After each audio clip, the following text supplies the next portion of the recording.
Urgot, and then 5 bot laners banned out. Yeah. See what the decision is here as 2 teams. It's Zephyr versus Acorn as well for the drafting coaches. Yeah, really cool to think there's of. too many things. There's too many things. Well, LeBlanc is the champion between Pawn and Faker. Could there be any other one? MSI 2015, final Game 5 could never be forgotten. No Morgana versus LeBlanc. I was going to say, where's the Morgana band on the other side? That would be next level, Atlas. But we'll see a Thresh ban as that continues to be really respected in the bot lane.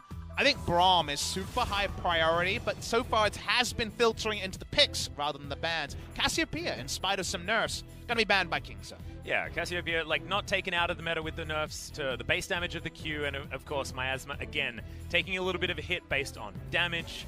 It's still going to be just as disgusting as she used to be, as Zoe's going to be banned away. Tempt definitely demonstrating that Zoe is pretty damn strong right now. And with the Flex Assassins taken out, I'm a big fan of this Zoe ban because I think Zoe is right up there as a blind pick mid laner once again. Silas first pick. What the hell? All right, we are hijacking this game from the word go. As Karma, pretty damn good pick into the Silas, and will mean the Frostmancy will be coming back, in. Yorick Mori. Welcome, Silas, for the first time. Do you know what the weather is on the side of Kingzone, Papa What's Smithy? the weather? It's real frosty over there. And how many Frost lanes will there be? Because Frostmancy Ezreal in the duo lane. That's what I mean. It's all frosty. It's being forecast by some. Now, SKT would expect Frostmancy to be locked in if they don't take it as a first pick. So I'm interested to know what teams pick against it. But now, at least, it might be the Silas top. It might not. People would love to see Faker on this pick, of course. As Caps has been popping off on mid lane. Oh, man. Silas around Going the back world. to Mata's old favorite. Would you really blind pick it? I would say no. Now, Karma Ancient Coin looked pretty good. Sorry, Vlad Ancient Coin against Karma looked pretty good in game number 1 of our first series. Evolving story on the Frostmancy. We zoom in on SKT. No surprise that whenever Clid has Lee Sin available, why not lock it in until enemy teams actually start banning it? Yeah, exactly right. But the Kaiser's going to be returned to here, this time from Teddy. We saw Infinity Edge in Rageblade was where Ruler went, but honestly was a non-factor that game, and it's left open the Tahm Kench Ezreal as well as the Karma. Tahm Kench is an odd one though, Papa, because I believe this Tahm may have an opportunity to actually do some farming down on that bottom side, and is this going to be a champion that can benefit from the extra gold? Let's wait and see what the meta is with the Ezreal, because there's no guarantee we will see no farm Ezreal farming up for 500 gold quests. We'll evaluate that as things go and then check in with it, but I'll remember the question. The bans here, you could just go Alistair Braum and remove some tools here. Braum's really strong against Ezreal and Karma, stopping Karma's ability to even hit the first target with the Q, and then, of course, Ezreal's ultimate. Being repelled by that. Zooming in on SKT's side, how did they infer? Right now, they know it's top lane Karma almost certainly. I don't think it's going to be mid lane Karma, so they can start targeting out some bans. The Vladimir is benefited by the Rise being taken away. Yeah, is the Vladimir a ban that Kingzone can think about now as their it's last a thought. option? For sure, it's a thought here. Again, it could just be Silas top. It feels like Silas's biggest home is the top lane. That's where I've seen him in other regions so far, but of course SKT will be debuting Silas here in the LCK. Is Ornn going to be banned away? Most likely from Mata. Interesting ban. It's an old favorite of Mata. He and Deft used to play Mordekaiser and Ornn bot lane. Yeah. Find a lot of value. We called it the Bruise Bros because they kind of together gave everything a melee champion wanted. Speed ups and stuns, oh my. So the Ornn taken away here. We might see Ezreal plus Ornn if that Frostmancy Ezreal becomes a thing in the future, but not in this game. And Jax, one of the preeminent junglers. And something that Cuz has found success on also. Definitely something worth considering banning. Very high win rate in solo queue and feels very strong with a lot of other things changed. Now, things that aren't as strongly. Aatrox has definitely been slammed down a bit. Yeah, the Umbral Dash taking an extra hit and no longer having the sustain, much like Akali, has really hurt him. But 2 seconds to go, and Urgot is still available. About That's the weird thing here, is that Urgot has actually been ignored this entire time, and then Aatrox has been taken over Urgot, which is very peculiar, given that Urgot's power level is right up there. Feels like a jungle pick at this point. But it also, at this point, feels really kind of like, what's going on here? Like, it almost feels like it's being left open, wafting in the air. This apple pie is so tasty, does it smell? But it might just be ignored. It might actually fall through picks and bans. It would be unthinkable almost, and the Victor going to be taken here. Popular pick of Khan this season. Yeah, continuing to flex between Faker and Khan with the Silas and the Victor. Might only be decided right at the end. Exactly. Wait and see what the decision is here. Can also go Frostmancy, by the way, in the top lane. Yep. Final pick, probably going to be support for the Kai'Sa here. It's only Tom Kent, so you don't necessarily have to go for the most respectful 2v2 bot lane. It's probably going to be Gragas support coming through, and that's really the champion that makes sense. So we'll hold our judgment on the final assignments of all these champions, but we think we've nailed it. Yep. King's Own DragonX. Yeah. What's Pawn playing? Exactly. Is it the Aatrox? I mean, he theoretically could be playing that into the Sylas if they want to. Giving Sylas an extra ability to keep himself alive and dash around things would be a scary one. Yeah, oldie, but potentially a goodie as Pawn locks away his Azir, and he's happy to play this champion in absolutely any meta. Whenever Pawn hits the Rift, you have to respect that the Azir will most likely be played. Very interesting champion because it's been polarizing from Pawn. Played it a lot in 2017 and 2018. He's had big Emperor Divide engages, but also some big whooshes as well, Atlas. So yeah, it's a champion unlike some of his other picks where we kind of want to see what it looks like. He's playing with his tail up. He's coming off a 4-match win streak and a break. But Pawn sometimes does flat to deceive on the Azir. You look at Azir, though, against a melee mid laner, potentially. Cool to see Faker on the Sylas if we do get it. We'll get that final 22, confirmation. 21. There it is! Going to be mid lane Sylas here. It's melee versus a champion that can dunk on melees.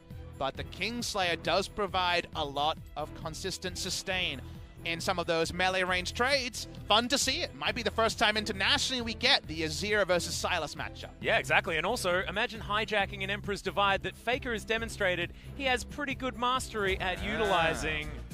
Having a gap closer more reliable than Shifting Sands might actually help Faker really decide. Some of these team fights with a hijacked Emperor's Divide, so we'll see exactly how it is going to go with Faker debuting the Sylas here in the mid lane, and who better to debut a champion than Faker? Away from the tanks, unless he goes for an off-tank build in the mid lane. Victor, the most played by Khan, he continues with it. Now we get to look at the enemy and say, okay, what are the steals like? And Karma might not be ripe, but there's the potential to go unkillable on that Aatrox ultimate. Like you say, Emperor's Divide and True Shot Barrage can be big, and maybe even some rotations. Oh yeah. From Faker this game. SKT versus Kingzone. This could be a spicy one with both teams in some decent form.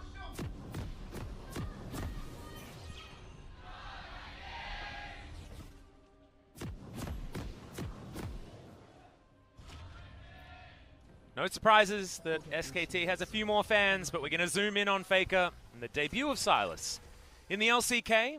Also one of the first, definitely the first that I've seen in the mid lane so far, but you can't watch all of the competitive League of Legends matches around the world, Pub Smithy, I'm sorry. So if you guys at home have already watched the Sylas in the mid lane, let us know. As that's Hail of Blades Azir. And I've seen from solo queue count and watching him play in solo queue, he does play Aftershock on the Sylas. So we are expecting an off-tank build here, the likes of Iceborne, Gauntlet, Spirit Visage. Yep. Might be there, Azonias might be considered. So it's still going to be kind of similar into teamfight identity of the Urgot and other picks. A lot of ability to really control space on that is, look at this, Rascal has actually not gone full Frostmancy. He started Corrupting Potion and trying to dunk lane a little bit harder. And Pawn has. So Pawn's got a Frost. I just feel like the items are a little bit mixed up in this game. Khan has decided to go for it, though. Khan's just going to be sitting back and trying to abuse Rascal as often as possible. See whether this means that Rascal's going to be able to go Battle Karma here on the top side. So we've got no Frostmancy in this game because the word Khan's got it. That's true. We have Frostmancy from Khan on the top side, but not from Rascal most notably. Yeah. And also not from Pawn because he doesn't have the Mancy part. He doesn't have the Kleptomancy. So the only Frostmancy, like you say, is from Khan. It feels like there was so many debates in what actually happened between Champ Select and in-game. Oh, Faker's taking a turret shot. Yeah, that ain't great. And, well, I guess Pawn is going to spend all of his time harassing and not CSing, so that should hurt. Yep. And Pawn, he's been successful so far. Hasn't taken a CS, which is difficult as Azir, because you can accidentally do it while you're throwing things forward. So I was very intrigued as to how Riot would approach nerfing Frostmancy, because the Kleptomancy plays a part. Yeah. The fact that you have Kleptomancy means you're also babied while you're generating gold with the incremental gold generation that comes through from Kleptomancy. You're not babied here, so Pawn should take more of a hit while he's proccing the Spell Thieves. Now, of course, he will do Spell Thieves and Frostfang very reliably. He's in a melee matchup in the mid lane, but we'll have to really check in at 10 minutes. I would love for the observers to confirm what the gold numbers are at, but just like you guys have heard about, no CSing for Pawn. He's going to spend basically every bit of mana and his lane phase holding down Sylas as much as possible. Now 12 CS so far for Faker, and this man is a Rice farmer of note. He has always been an amazing CSer. Can he actually hold down? We saw in game number 2, there was about 30 behind the clock, so 8 minutes in, 50 CS is kind of what we were seeing in the Yorick matchup before it got to silly numbers and the Yorick, you know, got the lead through other lanes. We're still evaluating all of the Frostmancy, and we have a lot of incremental Frost Fang and Gold generation. No CS in the top lane, no CS in the mid lane. Welcome to week 4 of the LCK. Yeah, a lot of zeros. And they've got double zeros on the side of SKT, as of course Marta's not going to be farming either. Tucson thankfully giving some extra numbers over to Kingzone. But I guess I can understand the thinking here of taking Hail of Blades instead of Klepto. I guess you just want to abuse Faker out of the lane rather than letting him walk up and farm and just making more money than him. And when Hail of Blades was buffed, Azir was one of those mid laners who actually took note. It's mostly a jungle spell. We see it on Xin Zhao and Jax, but for the Azir, it gives him back some of the burst that was nerfed so many times, right? They tried to push Azir more and more into control rather than having the burst can't plop his W onto turrets and blow them up anymore. Rascal chasing down Victor.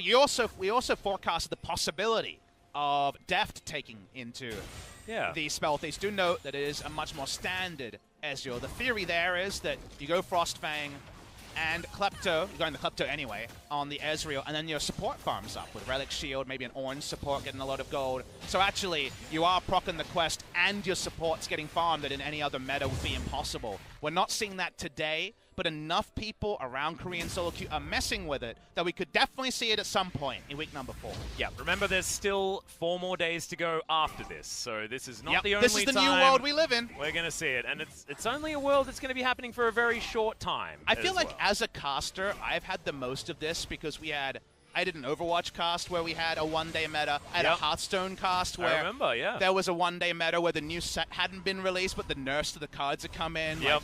It's just a funny world I live in where I always get these things where you can't even look to any other region and copy Color Caster's smart points. Like, no, we're the only ones with this. So let's learn on the job, Atlas. I guess we'll figure it out. There's a few Frost Fangs have already been completed here. Khan's grabbed his, and Rascal and Pawn both pick up theirs. So Rascal's still going into it, but a little bit late as Kuzga's going to make his way forward. A lot of damage there onto Khan, but traded back relatively nicely. Remember, Rascal will have a few more opportunities as the flash immediately used there from Khan to get back under his turret. So of course, one thing you can do when someone isn't focusing on the farm is to look for the turret dive with the junglers. You're not level 6, so Azir.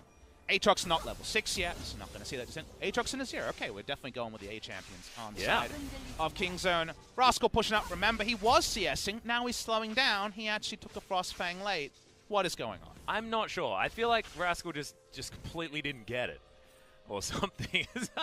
I can't really explain it to you because it's just Frost. He's just frosting the top. Well, let's also talk about why that might happen. There is still a bit of a prisoner's dilemma when it comes to starting items. When you see Klepto on the enemy, you don't want to be caught with your pants down with one person going for Klepto, the other one not, and leading to some weird things. Like maybe he went Corrupting Potion expecting non-Frostmancy Victor, and then he's like, oh, actually Victor's not fighting back that much. He has the Frostmancy, I need to opt into it again. So it's actually a very weird mind game. It feels like rock, paper, scissors a bit sometimes where you don't want to be caught out too much.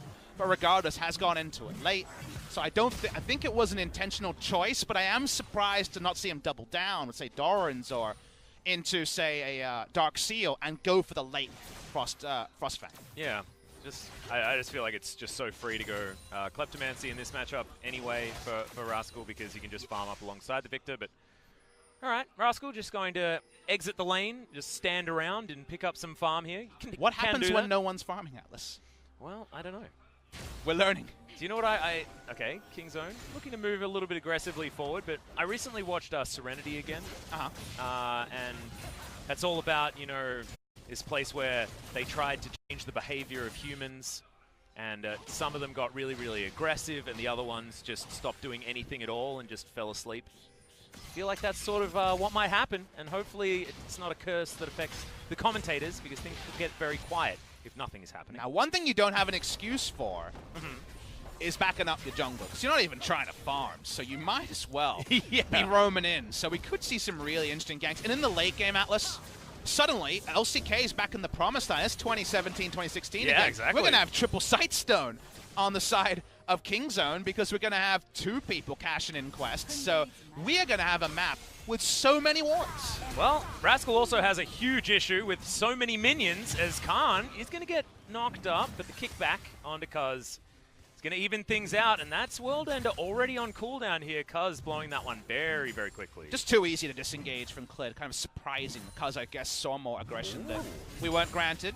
Another cool thing is that Cuz can just farm up the minion wave as he turns up. Are you saying it's taxation season for the junglers, and for so once they're good. getting some money back? It is Valentine's week, Papa Smithy, but all of it's going, all the love is going over to the junglers finally. Finally, the greedy junglers can cash in on the minion wave. Good times. Cashing in as well is name of the game here because we're down to almost 3 turret plates. For the bottom lane, as Deft and Tucson have been unrelenting in this shove. Maybe a reason why Deft decided not to go into the Frostmancy attack because you can't as abusively shove the wave if it's going to be, theoretically, the Tahm Kench getting the last hits. He's got that sack of gold and feeling good about how the laning phase is going. Oh, he didn't get the turret plate. Yeah, I believe you're correct there. No timing yet on the mid lane Frostfang, by the way. So 14 CS kind of irritating the quest completion timing and no Kleptomancy as we noted. Yep. Also, top side of the map, unable to finish theirs as well. Khan will be closer because Rascal got his on his first back. That's why he's sitting on 36 CS.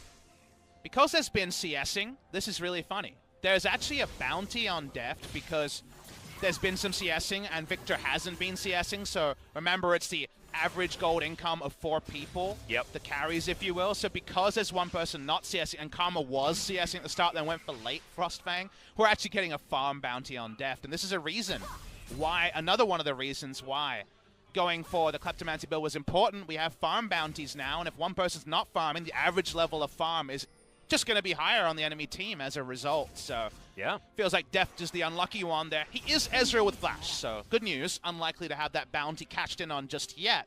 Just a quirk of the system that's warped by people not farming. Look at this. Look at these minions. They're just dying. Yep, and Rascal is able to zone Khan completely out of the way here. Lee Sin's on the bottom side of the map. Never have we been more like other moblers. Look at all this denying. Don't worry, guys. Here is the storm. Esports is not dead. As Rascal comes in, Khan's going to get slowed down as Kaz, doesn't find the Infernal Chain. The turnaround now is Khan playing very patiently. It's good to see out of Khan. Now that people have stopped farming on the other side, also a farm bounty coming on. Oh, huge farm bounty for Faker as well. Look at this. I mean, we're in a meta on patch 9.3 where you want to kill 80 carries, right? The crit itemization is in, so their value's gone up. They're going to be the MVPs in team fights again. The bounties agree on that one. Both of them now have farm bounties. It's such a funny old There's game. a farm bounty in the jungle, and he's even. Good news, Khan has actually been the first person on the map to get his quests, so he can start farming. He gets the reprieve. Karma going to be way behind. He has. Oh, he has. You just have to look at the change, change the other icon, and now we get the 3 to get the ultimate confirmation there. My brain just didn't work. I'm like, there's no number there, so obviously it's not evolved yet. Again, we had a game pause because of Frostmancy already, so I allow you some brain lag today, Atlas. Thank you very much. Thank you very much. Bottom side of the map, some shove now available from SKT. As there's a pickaxe as well as the BF sword for Teddy. Oh, these farm bounties. I know, it's just. It's a weird and wonderful week we're experiencing right now, Papa. Clid comes in, clears out some wards, Cuz is on the bottom side, so it's now Rascal's turn to play more respectfully, and he's going to go back home. See that? We have a lot of people joining us for the second series. Again, we went more in depth about the rise of Frostmancy and some of the ramifications of it. Please do note your clearest take-home message.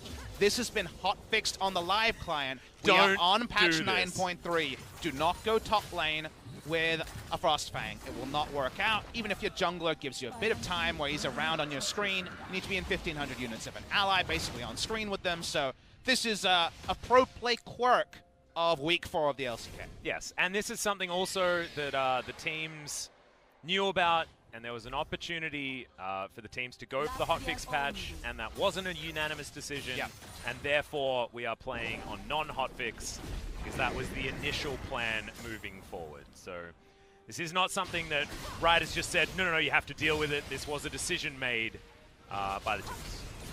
We have to wonder and start thinking about where this game goes forward, because I think the big problem for Kingzone going forward is, can Karma side lane against both Victor and Silas? And I'm going to be very intrigued to see that.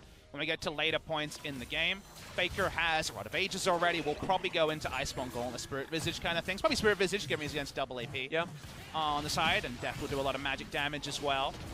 That's going to be an evolving question. Azir in team fights, we feel like is more reliable, but Sylas can kind of be super underwhelming in team fights, remind you of Tank Echo. And other times just pop off. We've hit the right ults. Yeah, well, exactly. If you can hijack the right abilities, and I mean, Emperor's Divide is now there on the side of Kingzone, so Faker will have opportunities. And speaking of which, Cuz going to get a decent knock-up here as Faker has World Ender available if he wants to throw it out. Chain Lashes are all he's throwing through as he just abducts his way forward, but that's a decent snare there onto Faker. He can get his health back relatively quickly. Infernal Chains doesn't get the pullback. Faker's still sitting on that World Ender just to make sure he keeps himself alive. So interesting that he also gets the blood Bloodwell, that's it. There's a lot of words to remember. I was just trying to remember whether you nailed all your Yorick Mori spell names last game, so I'm going to give this one to you as well. How are we doing with cash-ins? Okay, Fawn, who started the game with the Frostfang, can now start farming. Happy times. He has 71 CS already, so actually he's probably doing pretty well. Yeah. When it comes to that gold generation. He's going to be able to make a lot of money off it as well, actually, because Azir clears out a minion wave, and while he's doing it, beats the heck out of the opponent. Welcome back. Victor versus Azir. We're back again. Hey, here we go. Now we're in the top lane. For some reason, it's TP Azir. We didn't note that earlier. Happy to just farm away with lots of non-interactive wave clear between the two. Nice. Here's Clid. Yeah, he's going to come on over as Spawn. We'll have to shift some sands, try and get out of the way here as the Q lands. Emperor's Divide pushes Clid out of the way as Khan flashes on forward. I don't know whether that stopwatch was one that you really wanted to do as he just gets Death Raid. I feel like if he had just kept walking, it would have been a better story, but unfortunately for Pawn, it is not, and First Blood goes over to Khan. Faker turns up mid. It's the 1v1 between the Karma and the Sylas, and bottom side of the map, Kingzone will get first turret. We always use that adage of when the dust settles, let's work this out. But there's so much dust, Atlas, everywhere in this game that we're still trying to fully understand things. We haven't even really been able to talk about Sylas. He's in the mid lane. Definitely can brawl in a minion wave and do harassment damage, heal up with the Kingslayer, and push waves. Why he's so good into Urgot in the top lane. Can scrap really well against some of the big scrappy champions in the meta. And just W-dash to them and get all of your health back with that Kingslayer like you were talking about. Pawn walks up just to harass Khan. There's no minion wave there he's pushing, so definitely my note here would be, why are we so overextended? To start this play from the end, like you said, the stopwatch, kind of a 1 out of 10 stopwatch to end things there. So unfortunately, stopwatch down, kill picked up, so nice pathing from Clid. The gold, though, nothing to speak of between SKT and Kingzone. Yep, absolutely. And that's a trade in turrets, and that's also Shelly going over to SKT and not giving them all that much of a gold advantage. Shelly feels a little bit like Dragon used to be now that turret plates exist, because you should be able to relatively reliably pick up a bunch of those turret plates if you chuck her in the right lane, meaning that it basically is just gold that you're going to get. Whereas Mountain Drake is what went over to the side of Kingzone. Maybe a little bit more of an investment here. Def has a Frostfang. He finally got on the hype train. So you remember when Riot really quickly introduced the change? This is the nightmare that they were worried about. Think about how many wards there's going to be. There's going to be so many! It's going to be a most ridiculous amount of wards. 2017, baby. It's back. Oh my god. Can we call Kingzone Longzhu Gaming and just keep going? You have a Sightstone. You have a Sightstone. Teddy gets procced there by Deft. That's right. Deft is still farming things. As Tusen's going to have to start lapping up some of these minions. There is, in fact, 4 Frostfangs. Yeah. Going on this game. Pretty cool is all I have to say about that. Speaking of pretty cool, Aatrox's going to be stunned up. Yeah, Ruska's going to come on over here as they're just ignoring the Chaos Storm. All too easy. Abyssal Voyage delivers Deft a kill on the bottom side of the map. Teleport will allow Deft to defend this mid lane outer turret. And Pawn's not going to get ganked on the top side. And I actually like to see this from Pawn, because often a play will be made and then Pawn dies anyway on the other side of the map. Not this time, going to be playing respectfully. It's Kuz and Tusen looking for the second Drake of the game, and both of them going to Kingzone. I love League of Legends as a caster because so often it has that kind of war element of northern fronts and southern fronts, and it kind of unfolds like a painting or a great narrative. Yeah. This really feels like a lot of paints This is were a thrown Picasso. onto it. This is a Picasso. It's an impressionist art thing going yeah. on here with like 3-man This is Frostfang like tanks in the that bot lane. postmodernism that you just straight up don't understand. Exactly. But you know that it's cool, right? If we were being radio casters, it was like, yes, a 3-man gank with the triple Frostfang crew into the bot lane, and then the Ezreal teleports mid to cover. Like, there's 3 teleports on one team and 3 Frostfangs. Yep. Pretty insane is this particular game. Well, just let it waft in, Atlas. Let it just overcome you. It is a weird and wonderful universe. It is. And I feel like I've used that too many times so There's far the transformation, today. so it came in earlier. We just skipped Yeah. over the fact that for the laning phase it ended up being a late item purchase there to pick things up and already cashed in for that ward power spike. Man, are they going to have complete information? Our King Zone and not enough sweepers available. Oh, that's beside really of SKT. cute from Kaz. Skarn dodges the knockup, but it doesn't matter. Special delivery and had a kill. Well, they're going to have an insane amount of wards for Abyssal Voyage to basically be guaranteed every time. Where is the safe place to farm? We can have the old Mata days, but on King Zone now, well, you just ward every camp because you got enough wards to. Oh, I just had an idea. Because you know how we're talking about, ways to counter this Frostmancy type meta? What if everyone gets a sweeper and you make all your money killing the overabundance of wards? Think about what this could be a record in. Could we have a record vision score? Hey, yeah, maybe. On the side of King Zone, because they're putting down and deleting wards. Pretty good for vision score, Atlas. Damn right. Well, Deft is still sitting on 3. He's really got to start getting them out of his bag. Wards don't do anything if they're just looking at the inside of your bag, guys. It's a whole bunch of darkness. I don't know if I want to endorse that, because that doesn't mean just whack down your control ward anywhere on the map. There's a lot of mixed metaphors and questions we could throw out here. All our recommendations are going to be slightly tongue-in-cheek. Yes. Aatrox nerf was pretty severe on this patch. You don't charge 2 E's anymore, so you're only umbrally dashing once and then having to actually be held accountable. So we're going to wait and see that in action a bit more as the game goes on. And right now, we're just kind of halving bags of gold. There's a lot of gold to go around. It's oh my god! 63,000 gold in the game at 19 minutes. That damage from Deft was magic damage without any ability power, just magic pen. Oh, and a bit of ability power coming in from the AP, Frost. it's fine, don't worry. It's nothing, yeah. I go with your original point, it's Yeah. whatever. Did a lot of damage there to Teddy. And we're looking for a gank here in the mid lane, but nothing doing here from SKT. Deft and Tucson playing to their strong side of the map. Cuz moving on over. It's just an exchange as Faker taking a bit of damage here from Pond, but isn't too worried, and the Ardent Sensor is completed. Rascal with so many targets for the Ardent Sensor. This confirms a point I was building to. I said, one of the things I see that worries me about King Zone is that Karma might be shadowed by Silas and Victor. The moment you go a rush on Ardent Sensor, you're grouping Karma. So actually, they've said, we can't 1-3-1 against SKT like we kind of suspected. That means they're very important they find objectives in the grouping, because there'll be many times in this game where they will lack the ability to answer a potential 1-3-1 from SKT. Well, now Deft needs to start landing these Qs. Landing an R is also a decent one, as Deft's going to make money off that one as well. I agree with you, by the way. It's doing too much damage. It is just, it's so much damage for just a Frostfang. Hey, how much AP is on that dang item? You know, they reverted those Ezreal nerfs, and people are like, yes, they're waiting to see how the changes come in. Now I'm like, guys, come on. I've been complaining about this since... He's really, really strong, I've been complaining about this since the Casper Cup. But don't worry, we're doing some scientific experimentation this week. This just in, still strong, actually. The ult just does so much damage. I know. Again, if you're wondering why I'm still kind of so on the Ezreal needs to be adjusted, I don't think that Ezreal's Q 1.5 second Mystic Shot and ultimate cooldown reduction and just amount of AP fully on the enemy team was balanced around double tier build, 45% CDR every game. Yes. Those two things together, flat CDR reduction and 45% CDR, are so abusive on how Ezreal comes together that I think his ult is just out of line at the moment, but... And also the fact that you can accelerate so quickly with Kleptomancy at the same time. Like, there are just so many things working in harmony that makes Ezreal disgusting, and disgusting very quickly in the game. Deft is demonstrating that, with King Zone having a Dragon advantage. Infernal going to be coming up next. Earth, Wind, and Fire in order. We had that song playing in the makeup room today, so that's why you have that on the mind. Absolutely beautiful. I remember. Will we play on the 23rd of September? 21st. 21st of September? Question? We normally do, yeah. Nice. I've made the joke before.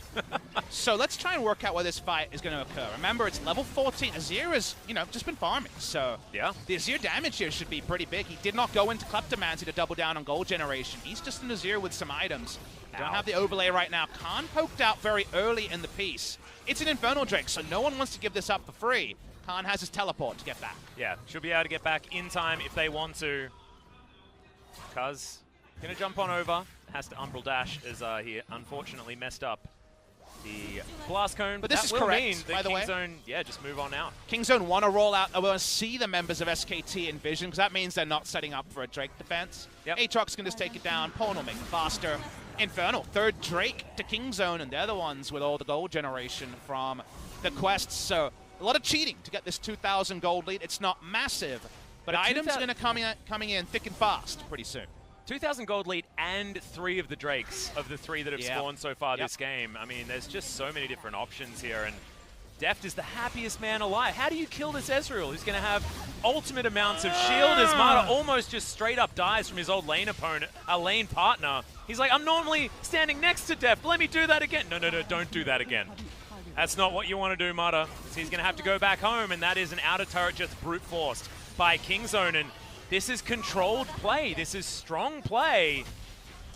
Watch Faker. He is on the prowl here. He's roaming down. It's not a TP gank.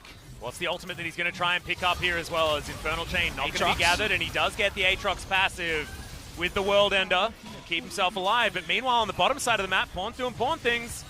Just on his own, clearing things out, and he's just having a whale of a time. That's why we see the roam down from Faker. He tries to make them pay for having Azir. Not in the mid lane. But it's under a turret. Outer turret being up makes that play a lot more trying than perhaps it would have been if they had already taken out a mid lane turret. Wasn't enough map space for them to punish Kingzone as Ezreal Tahm Kench, so it's always going to be hard to fully hold them accountable. So they disengage, Rascals flashes down, but no other real cost to speak about.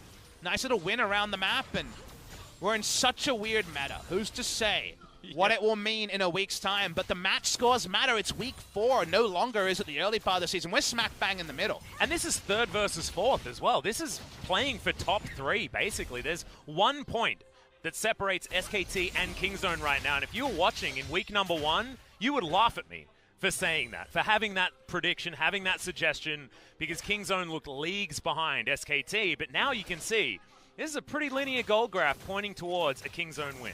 And Kingzone also have 2 OP things. They have extra gold generation from the quests, which are going to be poked down from time to time against melee champions like Faker and any grouping that's done by SKT. And they have an obnoxious amount of wards. Oh, and they've got almost a kill on Marta here as well. Has to flash, even uses the ultimate when he probably didn't need to. That's panic stations here ensuing for SKT. That's when Ezreal has done as much damage as he has recently. You take every precaution. Well, you know, you also do that when your former best friend just starts shooting you in the head. Because I could imagine I'd be battling with some emotions there as well, as Kuz gets the knock-up onto Faker.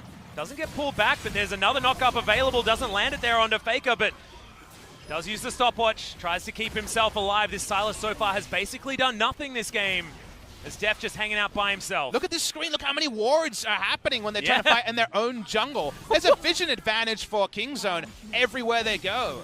They can plonk down wards every back. They're getting 9 Sightstone wards from the quest and 2 control wards each. I didn't know there was a cheat code for 100% vision, but apparently Kingzone have found it here on the Frostmancy patch. Which ones can you remember? Black Sheep Wall is, of course, the famous one. I only know the ones from StarCraft, actually. I don't know. I know a lot of cheat codes from Doom and Wolfenstein. Yes, I do. IDDQD, IDK. We got double IDDQDs when Aatrox starts popping up his... Hey, that's true, that's true. And Sylas steals it, so a lot going on here, but you can't steal. I feel like Deft almost has one as well, with the gigantic shields, Ardent Sensor coming in, Devour. Yes!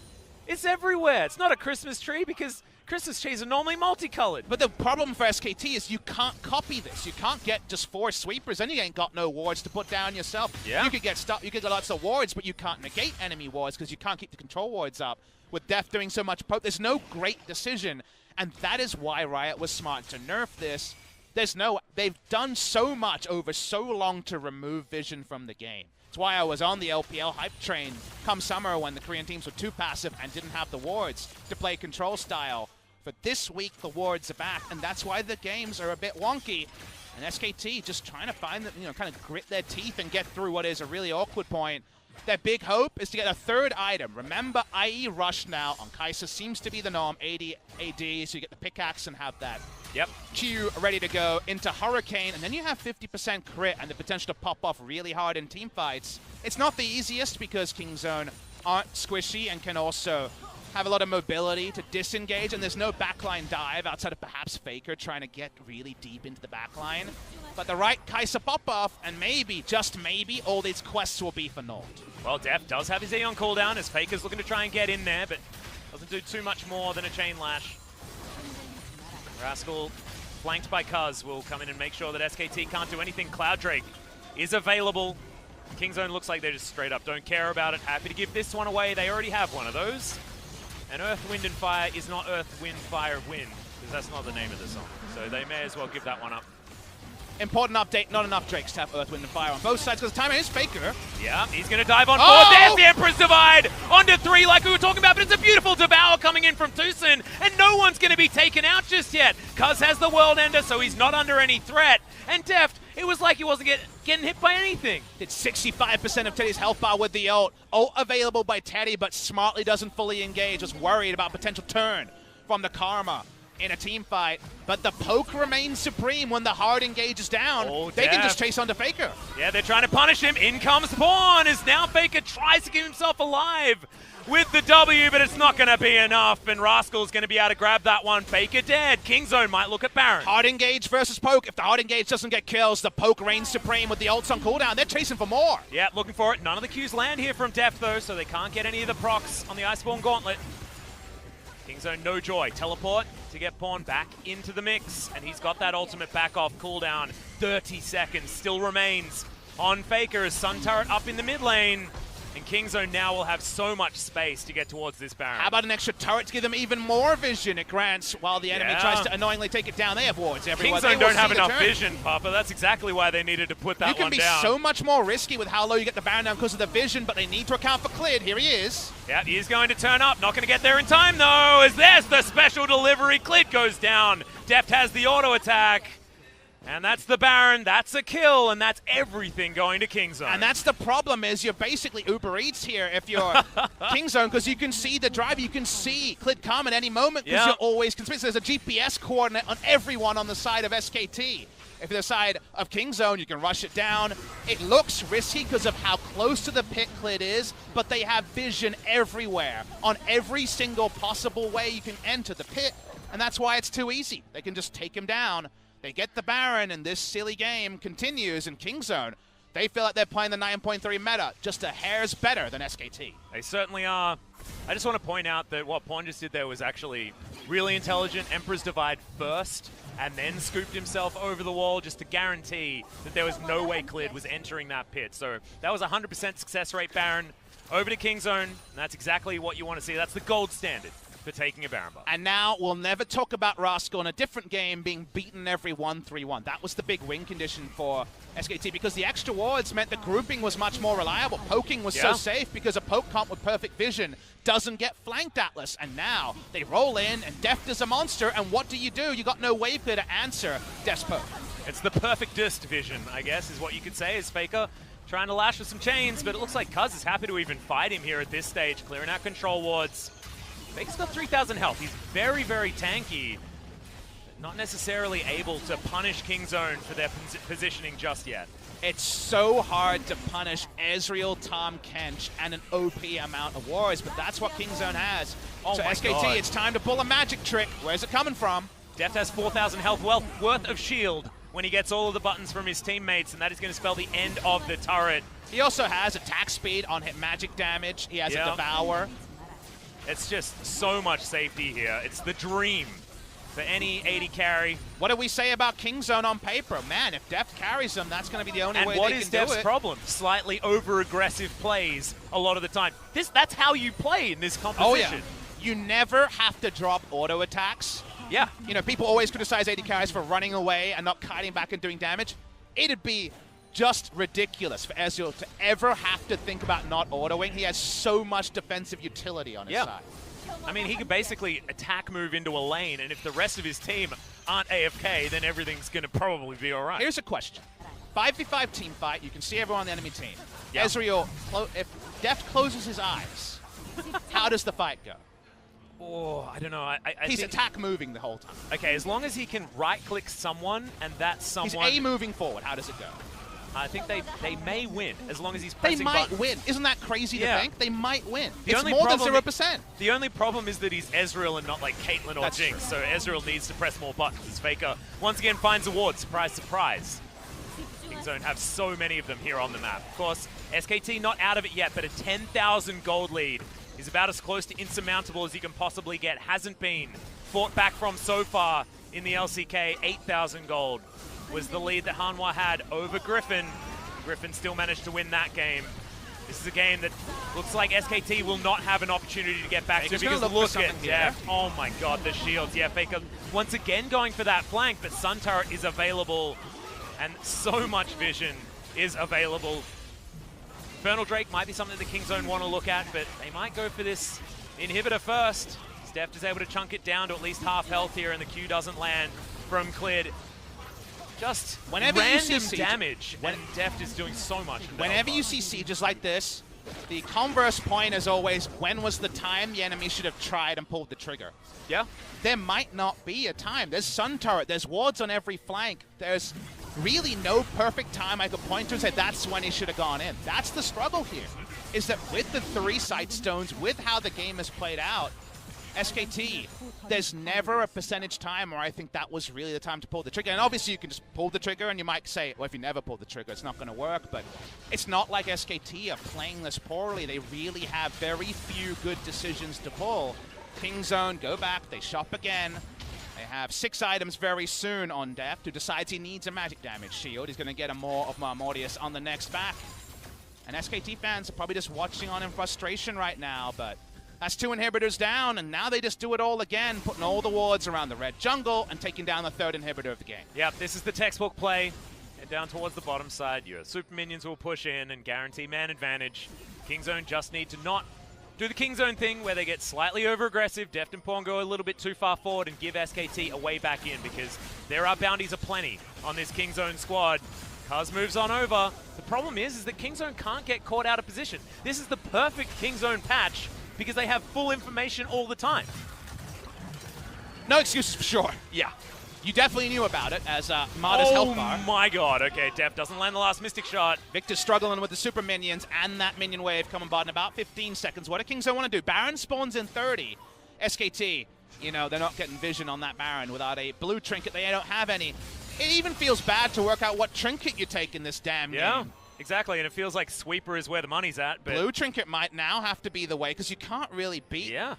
Because it's always been a bit of a thing, right? Because you take down yellow trinket, red trinket beats that, then you go blue trinket to get around the fact that you can't get over all the wards, and that beats Sweeper, but they kind of get everything on the side of Kingzone. They know what move's coming, you know? That's the reality here. They've got the whole cam, if you know poker, so because of that, let's see if SKT can make something happen. Yeah, they're trying to blow up Deft, but he's already well and truly back in this one. Faker goes into his golden form as Cuz going to get devoured. Tucson going to keep him alive as Cuz diving on forward. World Ender is going to put him back up again, has the GA as backup after that one as well as Clid. Tries to get in, but Deft down to about half health, has the shields back up again as Marta's taken down by Pawn. The Empress Divides are traded backwards and forwards, but it's Kingzone that's able to come out on top. The double comes in for Pawn. That's the ace, and that'll be the game. Triple kill for Pawn. His Azir is super good, but this game has been super weird. SKT at least are able to force the fight, but at this point it's against double Infernal Drake. The damage has been done from the early game, and Kingzone getting all the wards, playing quintessential Frostmancy, will take down game number 1 as they look to upset SK Telecom T1 on the first day of patch 9.3, no hotfix enabled. Yep, and I feel like there's also a draft phase for Frostmancy as well. Khan was the one that managed to get the real one, where you start the game with your Frostfang, and you've got the Kleptomancy as well, and then we've got Airy, and we start with a Corrupting Pot, and then build it on the side of Rascal, and then Pawn in the mid lane does it with Hail of Blades, but he also has one, and Deft builds one late. All this sort of stuff, it's just insanity. But Kingzone were the ones that were able to get the work done in the end. Bajillions of wards. And Not a lot of options for SKT. End of the day, Kingzone look at the patch, they dissect the fact that, man, there are some options available. They get the Ezreal, and the timings were weird, right? They started corrupting potion on the top side, but they knew that it wasn't as much about the gold generation. It's that if the game gets to a certain spot, the risky plays for a Siege comp aren't so risky when you just know everything. It's like when you watch a horror film and someone told you every timestamp for the jump scares. You might get a little bit spooked. If you had a mini-map in a horror film, it would not be a horror film anymore. But you got all the spoilers, right? You knew. There was complete omniscience here. Black Sheep Wall was in. You knew what was happening. There was no fog of war. It was just Kingzone vision. And with the vision toggles, Kingzone able to take it down. And how do SKT adapt in game number 2? Maybe remove the Ezreal. At least one Sightstone has to go away. Yeah, and I feel like Ezreal has been a tool that SKT's been able to use very, very well, and also one that Deft is extraordinarily capable on. So it's an easy thing to take out of the equation. We're going to be switching sides here as well. So we'll see whether they're the ones that are able to get their hands on it. SKT decided not to first pick it in game number 1. So what the options are is going to be an interesting one, because Sylas being first picked for SKT. What did Sylas do that game? Couple of Emperor's Divides maybe, but otherwise, just Faker couldn't get much done on the champ. They could just never hit the side lane and dunk on Karma, as we see 30,100 damage. Let's put the numbers here, 17, 22, 31, about 36,000 damage altogether. Done by SKT, so Kingzone able to roll through there. He does the same as the rest of his team, about 50% damage share. I remember Deft doing 50% damage share a lot at 2014 Worlds, and they almost made it to the final. 2015 as well, he did stop. Samsung Blue, and like you say, had some great Deft hands. It's awkward to say when his name's Deft, but on EDG as well. So welcome back, Deft. Already warming up on that 4-match win streak. Won't it be a sweet 5-match win streak if they take down SK Telecom along the way? Well, they certainly could do that if they can come back from our next break and take them down in game number 2. But I think all of us want to get 3 games in this series. We'll have to see whether SKT can fight back or whether it is going to be that 2-0 victory. We'll have a short break, and we'll see you after.